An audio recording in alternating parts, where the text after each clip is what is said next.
Hello అండి అందరికీ. అందరు ఎలా ఉన్నారు? నేనైతే చాలా బాగున్నాను. ముందుగా అందరికీ వెరీ గుడ్ మార్నింగ్. ఈరోజు నా రోజు మాత్రం 4:30 నుంచి స్టార్ట్ అయింది. అసలు నేను అనుకున్నది ఒకటి, ఇక్కడ అయ్యినది ఒకటి. అసలు ఏమనుకున్నా అంటే ఇవాళ మార్నింగ్ కోసమని వాళ్ళకి టిఫిన్ ఇడ్లీ చేసి పెట్టాలి అనుకున్నాను. 3:30కి లేవాలనుకున్నా. ఎందుకంటే మళ్ళీ అన్నం కూర కూడా చేయాలి కాబట్టి అవన్నీ ఇది అంతా చేసేవరకు లేట్ అవుతుంది కదా. 3:30కి లేవాలనుకొని అలారం పెట్టుకున్నాను. కాస్త అల్లారం వచ్చింది. ఓకే లేద్దాంలే అన్నట్టుగా ఆఫ్ చేశాను. కాకపోతే 4:30కి లేసాను. వామ్మో! సడన్‌గా టైం చూసేతే ఆళ్ళకు పిచ్చ భయం అయిపోయింది నాకు. ఎందుకంటే వాళ్ళు 6 లోపు వెళ్ళిపోతారు కంపల్సరీగా. ఎంత కాకున్నా 6:15, 6:20 వరకే వాళ్ళు వెళ్ళిపోతారు. వాళ్ళకి మళ్ళా టిఫిన్‌కి ఇడ్లీ చేస్తా అని చెప్పేసినా కూడా నేను. చెప్పినాక పెట్టకుంటే బాగుండదు కదా. ఇంకొకటి చేసుకున్నాక వాళ్ళకి పెట్టలేక అస్సలకే ఉండలేను.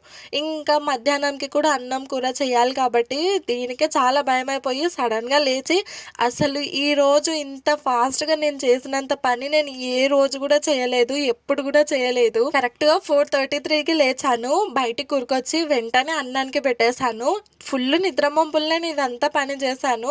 ఫస్ట్ అన్నానికి పెట్టేసిన తర్వాత ఇడ్లీ పాత్రలలో ఇడ్లీ కూడా పెట్టేశాను పొయ్యి మీద. నాకు తెలుసు తెల్లవారుజామున లేచిన వెంటనే ఇడ్లీ పాత్రలన్నీ కడగడం ఇబ్బంది అయిపోతుందని ఆ ముందు రోజే నైట్ టైమే నేను ఇడ్లీ పాత్రలన్నీ తీసి మంచిగా కడిగి అక్కడనే ఒకే దగ్గర పెట్టేసుకున్నాను. మళ్ళీ హడావిడి అనిపించకుండా. అందుకే ఫాస్ట్‌గా ఇడ్లీ దానిలో పొయ్యి మీద పెట్టేయడానికి నాకు సెట్ అయ్యింది. నాకు 4 స్టవ్‌లు ఉన్నదానికి నయమైంది. అందులో ఒకటి రాదు. 3 స్టవ్‌లు ఉన్నదానికి చాలా బెటర్ అయింది. ఎందుకంటే మూడిటి మీద కూడా వంట పెట్టేయడానికి ఇలాంటప్పుడు కరెక్ట్‌గా సెట్ అయితది. ఇడ్లీకన్నీ పొయ్యి మీద పెట్టిన వెంటనే పల్లీలు, మిరపకాయలు కూడా వేయించిన. మళ్ళీ పల్లీ చట్నీ కూడా చేయాలి కదా. అదొకటి ఉంది కదా అనిపించింది నాకు అప్పుడే. దానికేమో టిఫిన్ ఇడ్లీ, పల్లీ చట్నీ. మధ్యాహ్నానికేమో బీరకాయ చట్నీ చేయాలనుకున్నాను. అన్నము ఇంకా పప్పు. పప్పు కూడా సడన్‌గా అప్పటికప్పుడు ఫిక్స్ అయిపోయినా. ప్రస్తుతానికైతే నేను ఏం కోసుకోక ముందుకే డైరెక్ట్ చట్నీకి పొయ్యి మీద పెట్టేశాను. గిన్నె పెట్టి అందులో నూనె పోసిన. అప్పటికప్పుడు మళ్ళీ పచ్చిమిరపకాయలు కూడా చిన్నగా కట్ చేయలేదు. చేత్తోనే కట్ చేసి దానిలో వేసేసినాను. అవి పొయ్యి మీద మిరపకాయలు పెట్టిన వెంటనే ఉల్లిగడ్డ కూడా అప్పటికప్పుడు కోసేస్తున్నాను. అసలు ఫస్ట్ టైం అండి నిజంగా నేను ఇంతగానో ఉరుకులాడటము. ఇంకొకటంటే మరీ నిద్రమొంపులో చేస్తున్నాను కాబట్టి ఒక్కొక్కసారి సడన్‌గా నేను ఏం చేస్తున్నానో నాకే అర్థం కాకుండా అయిపోయింది. ఎందుకంటే నైట్ అంతా బాగానే నిద్రపోయినా. పిల్లలు కూడా బాగానే పడుకున్నారు. నాకు అందులో హెల్త్ కూడా బాలేదు కాబట్టి మా హస్బెండే నైట్ టైం పిల్లల్ని చూసుకున్నారు. నేను పెద్దగా ఏం లెవ్వలేదు. అయినా కూడా నాకు చాలా నిద్రమొంపుగా అనిపిస్తుంది. ఎందుకంటే బాగా స్టమక్ పెయిన్ ఉంది కదా అన్నట్టుగా నేను టాబ్లెట్స్ వేసుకున్నాను. టాబ్లెట్స్ వేసుకుంటే నిజంగా కంపల్సరీగా నిద్ర వచ్చేస్తుంది. చాలా మొంపుగా కూడా ఉంటుంది నాకు. నేను ఇట్లా 4 గంటలకు లేవడము 4 రోజుల నుంచి స్టార్ట్ అయింది. ఎందుకంటే వీళ్ళు 4 డేస్ నుంచే ఇట్లా దూరం వెళ్తున్నారు ఆటో తీసుకొని. ఈ 4 డేస్లలో కూడా నేను నైట్ టైమే ఫిక్స్ అవుతుంటే ఏ కర్రీ చేయాలని. నా అదృష్టం అనుకుంటా. మర్చిపోయినా ముందు రోజు నైట్ టైము మార్నింగ్కి ఏం వంట చేద్దామా అని. అందుకే లేచిన వెంటనే అసలు కూరలు ఏం చేయాలని ఆలోచించే వరకే నాకు అర్ధగంట టైం పట్టిందండి. మళ్ళీ ఆ ముందు రోజే మాకు సంత అయిపోయింది. ఫ్రిడ్జ్ ఓపెన్ చేస్తే ప్రతి ఒక్క కూరగాయ ఉంది. కానీ ఒక్కొక్కరు ఒక్కొక్క కూర తింటారు. అది పెద్ద టాస్క్. మా ఆయనకి చట్నీలు అంటే అస్సలకి నచ్చదు. పప్పు అంటే బాగా తింటాడు. అందుకే అట్లా ఇట్లా అంతా ఆలోచన చేసి మా తాత కోసమని చట్నీ, మా ఆయన కోసమని పప్పు ఇద్దరికి కలిపి 2 కూరలు చేసేసిన ఇక. ఇంకొకటి ఏంటంటే నేను ఇంట్లో ఇడ్లీ చేయక దాదాపు ఒక 3, 4 నెలలు అవుతుంది అనుకుంటా. నేను టిఫిన్ల తెరుగు పెద్దగా పోను. నా వీడియో స్టార్టింగ్ నుంచి చూసే వరకైతే బాగా తెలుస్తుంది నా టిఫిన్స్కి గోల్ ఏంటో. లేక లేక ఎందుకో మా అమ్మమ్మకి సంత కోసం అన్ని లిస్ట్ రాస్తుంటే నాకు ఇడ్లీ గుర్తుకొచ్చింది చెయ్యాలని. అందులో తినాలని కూడా అనిపించింది. అందుకే అప్పటికప్పుడు అమ్మమ్మతోనే తెప్పించుకున్నా కాబట్టి తప్పక అప్పటికప్పుడే నానబెట్టేశాను. నైట్ రుబ్బేటప్పుడు అందులో సోడా పొడి కూడా వేసిన. కానీ మార్నింగ్ వరకు అయితే అస్సలకే పులవలేదు.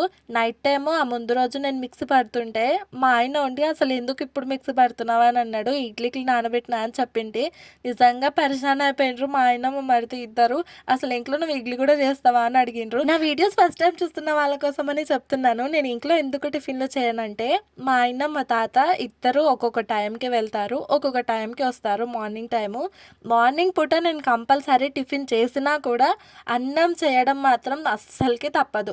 దాంతోపాటు కర్రీ. ఇద్దరు అసలు వేరు వేరు టైంలలో వెళ్తారు. వేరు వేరు టైంలలో వస్తారు కాబట్టి ఒక్కొక్కసారి మార్నింగ్ టైం 10కి వస్తారు. లేదంటే 9కి వస్తారు. ఒక్కొక్క పూట పొద్దుగాల 8 గంటలకే వస్తారు. ఇట్లా వీళ్ళిద్దరితోనే మాకు చాలా కన్‌ఫ్యూజింగ్‌గా ఉంటది. అందుకే ఈ టిఫిన్‌లు పెట్టుకో బదులు డైరెక్ట్‌గా అన్నం వండి కూర చేసుంటే బెస్ట్ అనిపిస్తది నాకు. ఎందుకంటే మార్నింగ్ టైమ్ టిఫిన్ చేసినా కూడా వీళ్ళు రాకపోతే గది వేస్ట్ అయిపోతది కదా! అందుకే దానిలో తిరుగు మాత్రం నేను అస్సలకి పోను. అందులో నాకు పిల్లలు అప్పుడు చిన్నగున్నారు కాబట్టి నేను పెద్దగా టిఫిన్స్ అయితే అస్సలకి పట్టించుకోలేదు. నాకు పాప పుట్టిన తర్వాత నేను కరెక్ట్ 3 పడ్డ అదే రోజు మా ఇంటికొచ్చేసాను ఇక్కడికి. అందుకు అప్పుడు పాప చిన్నగుంది కాబట్టి, అప్పుడు నేనిట్లా టిఫిన్‌లు చేయడం బంద్ జేషిందంటే, ఆ పాపకి 1 ఇయర్ క్రాస్ అయ్యే వరకి నేనసలు వాటికి తిరిగే పోలేదు. అందుకే మళ్ళా ఇన్ని రోజులకి నేనిప్పుడు టిఫిన్‌లు చేస్తున్నాను కాబట్టి, మా ఇంట్లో మా ఆయన అట్లా పరేషాన్ అయ్యిండు. నా కర్మగాలి నేను ఈరోజే బీరకాయ చట్నీ జేయాలి అని అనుకున్నాను. ఎందుకంటున్నంటే ఇట్లా బీరకాయ ఉడికేటప్పుడు కంపల్సరీగా వాటర్ ఉడుకుతాయి గదా! ఆ నీళ్ళు ఇంకుకోవడానికి బాగా టైం పట్టింది. ఇంకొకటి అందులో టమాటాలు ఎక్కువగా ఏస్తాం కాబట్టి, ఆ టమాటాల నీరు ఇది, అది మొత్తం కలిపి ఇంకుకునే వరకి చాలా టైం పట్టింది. అప్పటికి మా తాత లేచి ఊర్లో మైక్ గూడా పెట్టిండు. ఊర్లో మైక్ పెట్టిండంటే టైం 5:20 అయితున్నట్టే. ప్రతి ఒక్క పల్లెటూరులో కంపల్సరీగా మార్నింగ్ టైమ్ మైక్ పెడతారు గదా! మా ఇంట్లో నుంచే పెడతాం మేము మా ఊర్లో. ఎందుకంటే మా ఇంట్లో నుంచే కనెక్షన్ స్టార్ట్ ఉంది. ఎప్పటినుంచో మా ఇంట్లోనే మా తాత మైక్ పెడతాడు. ఇంకా అట్లా ఇట్లా దండ్లాడంగా ఇడ్లీలు మాత్రం ఒక అయినాయి. అవన్నీ తీసేసినాను వీళ్ళ కోసమని. మళ్ళీ ఇంకో మాకు ఇంట్లో గూడా ఒకేసారి పెట్టేసినాను. మళ్ళా ఊరికే పనెందుకులే అన్నట్టుగా. పప్పు గూడా ఒక 4 విజిల్‌లో పెట్టినాను. మరీ ఎక్కువ గాదు. మావెందుకంటే కుక్కరు బాగా ఎక్కువ టైం పడతది ఉడికే వరకి. అందుకు. ఇంకా చట్నీ గూడా వెంటనే పోసేసేసిన. చట్నీ పని అయిపోయింది. పప్పు గూడా అయింది. పప్పు రుబ్బి పోసి పెడితే దాని పని గూడా అయిపోతది. ఇంక ఇడ్లీలు అయినాయి. పల్లీ చట్నీ గూడా అయింది. పల్లీ చట్నీ, ఇడ్లీలు అయినాక నాకు చాలా బెటర్ అనిపిచ్చింది. ఇంకా వాళ్ళ కోసమని బీరకాయ చట్నీ చేసినా గదా! గది గూడా అయినాక ఇంకా బెటర్ అనిపిచ్చింది. ఎందుకంటే పప్పు లేట్ అయినా పర్లేదు చట్నీ చేసినా గదా! ఇంక గది పెట్టేసిలే అని అనుకునింటి. పప్పు చాలా రోజులయింది చారులాగా చెయ్యక. ఇంకొకటి ఈరోజు చట్నీ చేస్తున్నా కాబట్టి అది గట్టిగా ఉంటది గదా! దాంతో పాటు కొంచెం లిక్విడ్ లాగా అనిపించాలి కదా అని పప్పు చారులాగా చేసేసినాను. పొద్దుగాల పూట టిఫిన్‌గానే చేసుకున్నామంటే మధ్యాహ్నానికి అన్నం, కూర, వంట చేసుకునే వరకి పని చాలా లేట్ అయిపోతది. కంపల్సరీగా 11 అయితది. అందుకే నేను చాలా వరకి టిఫిన్‌ల తిరుగు పెద్దగా పోను. ఎప్పుడైతే మనం ఉరుకులాడుకుంటే ఇంట్లో పనులు చేసుకోవాలనుకుంటామో వంట, అలాంటప్పుడే ఇంట్లో గూడా అయిపోతాయి. నూనె ప్యాకెట్ టైంకి అయిపోయింది. ఒక్కొక్కసారి ఉప్పు, ఒక్కొక్కసారి కారము అన్నీ ముందు రోజు అవేవి మనకు పట్టించుకోబుద్ధి కాదు. కానీ సడెన్‌గా ఉరుకులాట టైం వస్తది గదా! గా టైంలోనే అన్నీ అయిపోతాయి. ఇక పప్పు అయింది గదా! దానిలో గూడా రుబ్బి పోసి పెట్టేసేసినాను. కొందరు రుబ్బడానికి ఇబ్బంది అయిపోతదని మెయిన్ ఎగ్జాంపుల్ మా అక్కనే. మా అక్కకి రుబ్బడానికి సరిగ్గా రాదు కాలు కాలుతదని 6, 7 విజిల్లు పెట్టి పప్పు ఉడికిస్తది. నిజంగా ఒక్కొక్కసారి నేను కూడా అలానే ట్రై చేస్తాను. ఎప్పుడైనా ఓపిక సరిగ్గా అనిపించకుంటే. కరెక్ట్‌గా వంట అయిపోయే వరకి 6 అయ్యింది. ఇంక వెంటనే వీళ్ళకి టిఫిన్‌లు గూడా పెట్టేస్తున్నాను. చట్నీ పెద్దగా తినరు కాబట్టి చిన్న చిన్న తూకులు 2 ఉన్నాయి. ఇద్దరికి ఒక్కొక్క తూగులో సగం సగం చట్నీ పెట్టేస్తాను. పప్పు కాబట్టి ఒలికిపోతదేమో అని ఆలోచించుకుంటా అదో గిన్నె, ఇదో గిన్నె తీశాను. కానీ ప్లాస్టిక్‌ది ఇది ఎప్పుడో లాస్ట్ టైమ్ వీళ్ళకి టిఫిన్ కోసమనే తీసుకునింటిమి. అది ఇప్పుడు గుర్తుకొచ్చి ఇంక అందులో వాళ్ళకి పప్పు వేసిచ్చాను. మా తాత తిండి తినడం మాత్రం చాలా తక్కువ. ఇడ్లీలు పెట్టేటప్పుడు బాగా ఆలోచిస్తూ పెట్టాను. అసలు తింటారా? తినరా? ఎక్కువైనాయని తిడతారా? ఏంటా అబ్బా! అని ఆలోచించుకుంటూ పెట్టాను. మా ఆయనకి మాత్రం ఒక 7 పెట్టినా. మా తాతకి మాత్రము ఒక 5 పెట్టినా. అవే ఎక్కువైనాయని మళ్ళా కాల్ చేసి చెప్పినాడు మా తాత. ఇంటికాడ ఉంటేనేమో సరిపోయినంతగా తింటారు కదా! ఇప్పుడు వాళ్ళు దూరం ఉంటారు కాబట్టి ఎక్స్‌ట్రా ఉన్నా పర్లేదులే తినకుంటే ఇంటికన్నా తెస్తారు. లేకపోతే ఆడేమో కుక్కలుంటే వాటికన్నా పెడతారు కదా! అన్నట్టుగా నేను ఎక్కువగా పెట్టేశాను. అన్నం కూడా రోజు అట్లనే పెడుతున్నాను. వాళ్ళు తినేదానికన్నా ఇంత ఎక్కువనే పెడుతున్నాను. తింటే తినని, తినకున్నా ఉంటది కదా! మళ్ళా సరిపోకుంటే ఇబ్బందెందుకులే అన్నట్టుగా. నాకు ఎప్పుడైనా హెల్త్ బాలేకుంటే నేను అస్సలకి పడుకోను. కంపల్సరీగా లేచి ఏదో ఒక పని జేసుకుంటాను. ఎందుకంటే పడుకోనుంటే మరీ మొంపుగా ఉంటది. హెల్త్ బాలేకున్నా సరే లేచి అక్కడిక్కడ తిరుగుతూనే మనం జర ఫ్రీ ఉంటాం గదా అని నేననుకుంటాను. ఇంకొకటేంటంటే మనము ఇవన్నీ పనులు, ఇవన్నీ మనం భారంగా అనుకోవద్దు. ఎందుకంటే ఇదంతా మన కుటుంబము. ఒక కోడల్లా మనమొచ్చి ఇంట్లో ఉన్నామంటే ఇవన్నీ మన బాధ్యతగా మనం ప్రతి ఒక్కటి నిర్వర్తించుకోవాలి. నేను డైలాగ్స్ చెప్పట్లేదు. ఇదంతా నిజం కాబట్టే చెప్తున్నాను. చాలామందికి ఓపిక కొంచెం తక్కువ ఉంటుంది. ఇంకా ఇప్పుడున్న జనరేషన్‌లో మరీ తక్కువగా అసలు నేనెందుకు చేయాలి పొద్దున్న లేసి ఇవన్నీ పనులని ఆలోచించే వాళ్ళు ఇంకా ఎక్కువగా ఉన్నారు. కానీ అవన్నీ పక్కన పెట్టేయాలి. నిజంగా మనం ఎంత కష్టపడితే మన జీవితం అంత మంచిగా ఉంటదని నేను నేర్చుకుంటున్నాను. నాకు ప్రతిరోజు వంట చేసేటప్పుడు నిజంగా చాలా హ్యాపీగా అనిపిస్తది. ఎందుకంటే నా వల్ల నేను చేసే వంటల వల్ల ఇంతమంది తింటున్నారు. బావుంటే ఇంతమంది ఇంకా హ్యాపీగా తింటున్నారు కడుపు నిండా అని చాలా సంతోషంగా అనిపిస్తది. ఇంకొకటేంటంటే ఇట్లా ఎప్పుడైనా సిచ్యువేషన్ వస్తది కదా! వీళ్ళకి ఇట్లా టిఫిన్ పెట్టి బయటికి పంపించడము. చాలా వరకు మా ఇంట్లో మాత్రం ఆ సిచ్యువేషన్ రాదు. ఎందుకంటే ఇక్కడిక్కడ లోకల్‌నే మా వాళ్ళు ఆటో నడుపుతారు.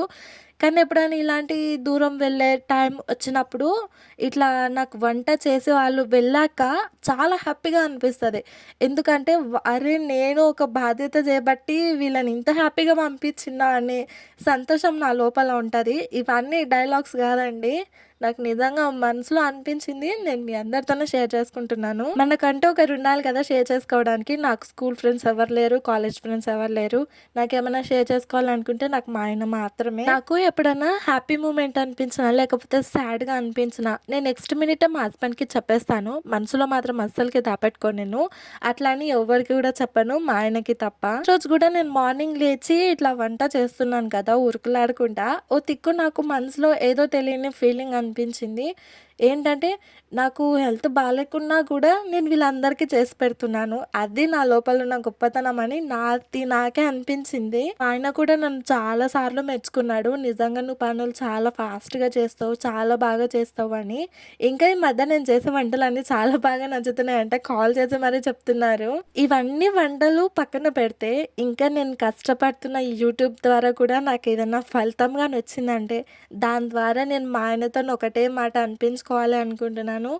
మాట కొరకు నేను వెయిట్ చేస్తున్నాను. అంటే మనకంటూ రిజల్ట్ పాజిటివ్‌గా వచ్చిందంటే ఎవరైనా గాని మెచ్చుకుంటారు గదా! ఆ మూమెంట్ కోసం నేను వెయిట్ చేస్తున్నాను. అది మీ అందరి సపోర్ట్ ఉంటే కంపల్సరీగా ఆ స్టేజ్‌కైతే నేను వెళ్తాను. ఇంకా మా ఆయనకి, మా తాతకి ఇద్దరికీ టిఫిన్‌లలో అయితే పెట్టేసాను. కానీ ఫస్ట్ మా తాతకి ఇచ్చేస్తున్నా. మా తాత అప్పటికి రెడీ అయ్యి బయట నిలబడుతున్నారు. తాతకి ఇచ్చేసి వచ్చిన తర్వాత ఇంకా ఇప్పుడైతే మా ఆయనకి పెడుతున్నాను. సెపరేట్‌గా ఇప్పుడు కొంచెం ఎక్స్ట్రా అయినాయి కదా! ఇడ్లీ కానీ, పల్లి చట్నీ గానీ దాని కొరకు గిన్నెలు పెట్టుకోవడానికి కొంచెం టైం పట్టింది నాకు. ఎందుకంటే ఇవన్నీ మా 6 మంత్స్ బ్యాక్ అనుకుంటా. ఇట్లా వీళ్ళు దూరం వెళ్ళింది. అప్పుడు టిఫిన్ పెడితే మళ్ళీ ఇప్పుడు ఇంక అందుకే టిఫిన్ బాక్స్ కోసం వెతకడానికి జర టైం పట్టింది. మా ఆయనకి ఇప్పుడు పెట్టేస్తున్నాను నేను. కంపల్సరీ ఉప్పు మాత్రం మర్చిపోను నేను. ఆయన ఇట్లా మార్నింగ్ వెళ్తే మళ్ళా నైట్ వస్తారు కదా! కనీసం ఫోన్ కూడా మాట్లాడడు. నేను ఫోన్ చేస్తే కనీసం నిమిషం కూడా మాట్లాడడు. కొందరు ఉంటారు కదండీ! ఎక్కడికన్నా వెళ్ళినా ఫోన్ చేయరు. ఎట్లా ఉన్నావని ఫోన్ చేయరు. ఇంటి దగ్గర టైం పాస్ అయితుందో లేదో పాపం నేను లేను కదా అని కూడా అనుకోడు మా ఆయన. నేను ఫోన్ చేస్తే ఫోన్ ఒక నిమిషంలోనే కట్ చేస్తాడు. మా ఆయన కన్నా చూసుకుంటే మా అమ్మమ్మ, తాతనే బెస్ట్ అండి నిజంగా. మా తాత, మా ఆయన ఒకే దగ్గరికి కదా వెళ్ళేది. కాకపోతే ఒక హాఫ్ కిలోమీటర్ ఏమో దూరం ఉంటారు వీళ్ళిద్దరు వెళ్ళేది అంతే. కానీ మా తాత మాత్రం మా అమ్మతోన గంటలు గంటలు ఫోన్ మాట్లాడతారు.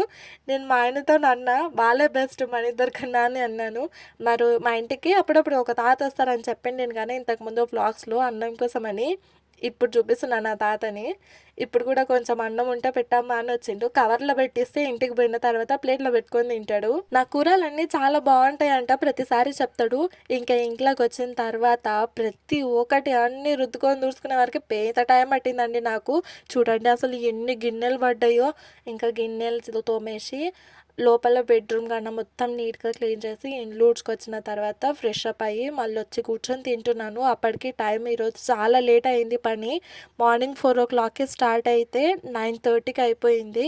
చాలా ఇబ్బంది పడిపోయినాను. అంటే ఇంకా ఉరుకులాటల పని చేసినా కాబట్టి చాలా టయర్డ్‌గా అనిపించింది నాకు. పని ఫాస్ట్‌గా అయిపోతదేమో పడుకోవాలి అనుకున్నాను పిల్లలు లేవకుంటే. కానీ వాళ్ళు ఫాస్ట్‌గా లేచిర్రు. నా పని లేట్‌గా అయింది. మా చెట్టుకి సీతాఫలాలు కాసినాయి. అవి మాగినాయి కూడా. నాకు సీతాఫలాలు చూస్తే తినాలనే అనిపిస్తది. కానీ అవి తింటే నాకు అస్సలు కరగదు. ఎందుకో అర్థం కాదు. ఇంకొకటేంటంటే ఫుల్లుగా నిద్రొస్తది. అవి తిని ఒక స్లీప్ ఏసినామంటే 4, 5 గంటలైనా సరే అస్సలకి మెలక రాదు. కళ్ళు దాయమన్నట్టే అనిపిస్తది. అంటే నేను తాగను. తాగినోళ్ళు అంటారు కదా! గట్లా చెప్తున్నా. మా పిల్లలకు కూడా సీతాఫలాల పండ్లంటే చాలా ఇష్టము. మంచిగా తింటారు. ఇంకా అశ్వితమ్మ అంత చిన్నగా ఉంది కదా పాప. సీతాఫలం నోట్లోగాన పెట్టినామంటే పిచ్చ బయటికి కుమిలిచ్చి ఇక తింటది తెలుసా. అశ్వత్థామ గడికి కూడా చాలా ఇష్టము. కాకపోతే పాపకి అది తినిపించి పడుకోబెట్టిందంటే లేచే వరకు ముక్కలో కంపల్సరిగా గారుతుంది. సీతాఫలాలు చాలా జలుబు అవుతుంది కదా పిల్లలకి ఏంటి మనకు కూడా అవుతుంది. ఇంకా అవి కూడా తిన్న తర్వాత కొద్దిసేపు టైం పాస్ అవుతుంది కదా అన్నట్టుగా గుడిసెకాడికి వచ్చినాము. మా ఇంటి ముందర ఉంటుంది కదా కళ్ళు దుకాణం, అదే ఈసారి మామూలుగా మాకు వచ్చింది అదనమాట. నెక్స్ట్ బ్లాగ్లో చూపిస్తాను దుకాణం లోపల బయట అంతా ఎట్లా ఉంటుందా అని. ఇంకా ముందల చెట్టు ఉంది దుకాణం దగ్గరనే, ఆడనే కింద ఇట్లా నల్ల కవర్ ఒకటి వేసుకొని పిల్లల్ని తోలుకొని వచ్చినాము. జరసేపు కూర్చోవచ్చు కదా అన్నట్టుగా. మా పాప ఆడ నుంచి ఆవులు పోతుంటే అవి చూసి కెయ్యా కెయ్యా అని అరుస్తుంది. చిన్న చిన్నగా బుజ్జి బుజ్జి మాటలు కూడా స్టార్ట్ అయిపోయినాయి. తుంటరి పనులు మాత్రం అంతకంత ఎక్కువైపోయినాయి. అశ్వత్థామగాడు ఇట్లా ముట్టుకున్నా కానీ కోపం వచ్చి ఏడుస్తుంది. తలకాయ కింద బండకేసి కొట్టుకొని మరీ ఏడుస్తుంది. అంత కోపం స్టార్ట్ అయింది పాపకి. ఇంతేనండి వాళ్ళకి వీడియో. ఈ వీడియో ఎలా అనిపించిందో కంపల్సరీగా కమెంట్లో చెప్పండి. ఇంకా బయటనేమో బాగా ఉంబరిస్తుంది కదా అన్నట్టుగా లోపలికి అయితే పాపని తీసుకొని వచ్చేసాను. మళ్ళీ వ్లాగ్లో మళ్ళీ కలుస్తాను. సబ్స్క్రైబ్ చేయడం మర్చిపోకండి ప్లీజ్. Bye bye.